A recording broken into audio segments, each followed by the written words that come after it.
FIRS should continue VAT collection, Lawan says. President of the Senate, Ahmed Lawal, has asked the Federal Inland Revenue Service (FIRS) to double up on its revenue drive, including the hotly contested value-added tax. Mr. Lawan gave the directive on Wednesday as the Senate approved the 2022/2024 medium term expenditure framework (MTEF) and fiscal strategies paper (FSP). He maintained that there was nothing wrong in continuing with VAT as part of revenue for the federal government, adding that there was no finality in any judgment yet. Therefore, we shouldn't confuse our system until there is a very clear-cut definite judgment by the Supreme Court. We should go ahead with VAT as part of the resource available to us, Mr. Lawan said in his remark to the MTEF debate. He urged the Federal Inland Revenue Service, FIRS Nigeria, Customs Service (NCS) and other major revenue-generating services to bring in more revenues. We have given them all the support that is necessary. They have no reason not to improve on their collection, he said. It is not immediately clear if Mr. Lawan's take on VAT is the official position of Buhari regime on a matter that has generated much furore among some states and the FIRS.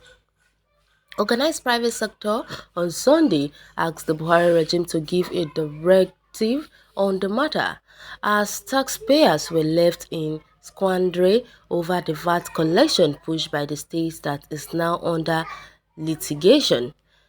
Meanwhile, the Senate has approved the 2022-2024 MTEF and FSP, paging the oil price benchmark at $57 per barrel.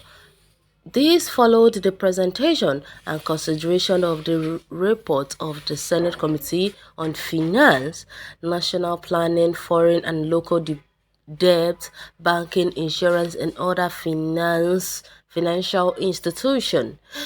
Petroleum Resource Upstream Chairman of the Joint Committee Solomon Adeola presented the report during Wednesday plenary.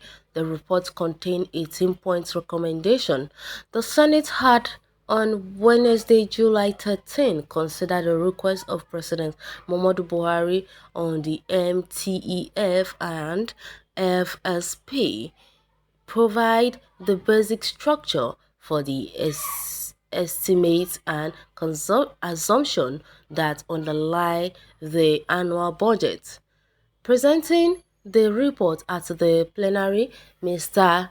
Adeola said that the committee approved the $57 benchmark because of the clear evidence of wide consultation with key stakeholders. He said, and also because of the age-long fiscal strategies of addressing the oil price shocks by the adoption of a higher than forecast oil price benchmark for the fiscal projection over the medium term. Other recommendations include daily crude oil production of 188 million barrels per day and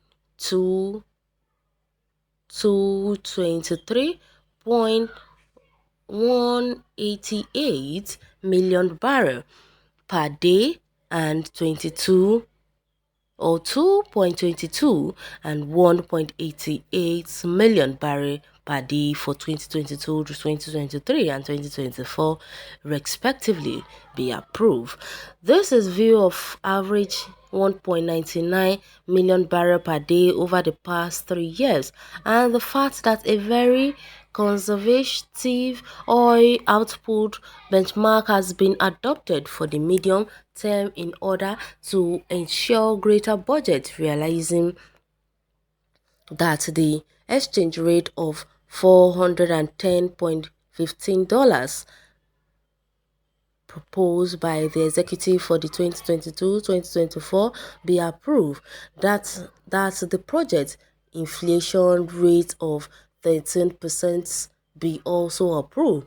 That's the project now borrowing of 4.89 trillion, including foreign and domestic borrowing, be approved, subject to the provision of details of the borrowing plan to the National Assembly.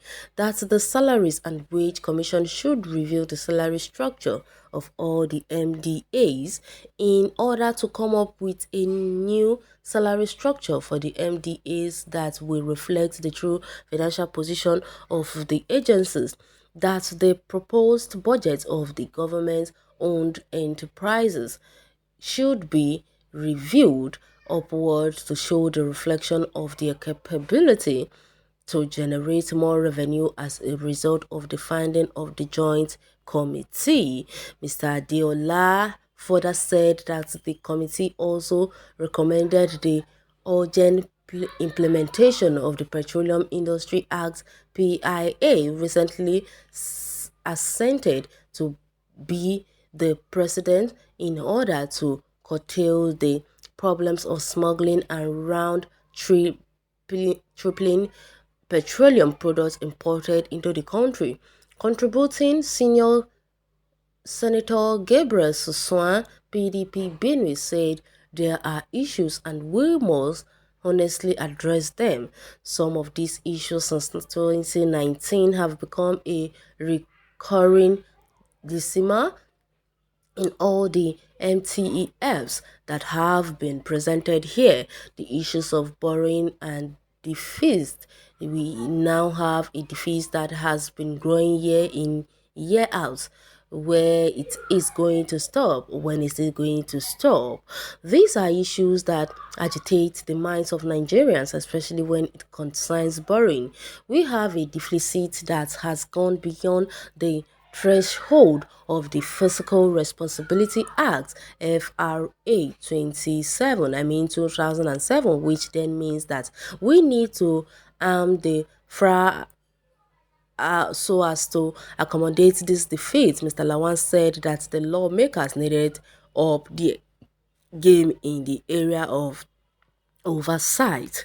Okay, I don't know what these people are really saying, but if you ask me, this Lawan is indeed a crook. So this man has been going on and on approving so-called so many things. Now he has gone as far as even to approve the FIRS to continue with the VAT collection. And now he still has gone as far as approving the so-called petroleum high price, and now he has gone as far as to even approve the so-called borrowing of Mr. President. Well, they should keep on borrowing. Very soon they will start using their names to borrow, or even their surnames, or even their household, as long as it does not include we, the innocent Nigerians that has nothing to do with their borrowing. Well, you can go to the comment section and share your take on this article. Thanks for listening.